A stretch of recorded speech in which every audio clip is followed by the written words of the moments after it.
ఈరోజు కృష్ణరాజు మన మధ్యన లేకపోవటం చాలా దురదృష్టకరం. 50 సంవత్సరాల స్నేహం మాది. మొట్టమొదట తేనె మనసులు టెస్ట్ చేసినప్పుడు నాకు కూడా అతను కూడా వచ్చాడు.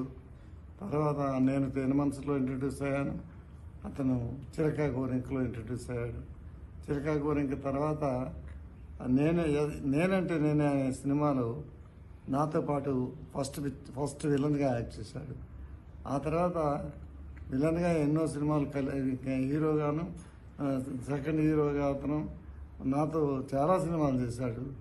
అతను హీరోగా సక్సెస్ అయిన తర్వాత నాతో ఇంద్రభవనం, యుద్ధం, విశ్వనాథ నాయకుడు, తర్వాత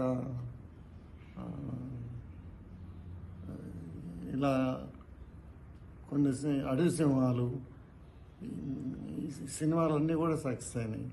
అతను ఇలా ఎందుకు ఇంత త్వరగా మనల్ని విడిచిపెట్టి వెళ్ళినందుకు చాలా బాధగా ఉంది.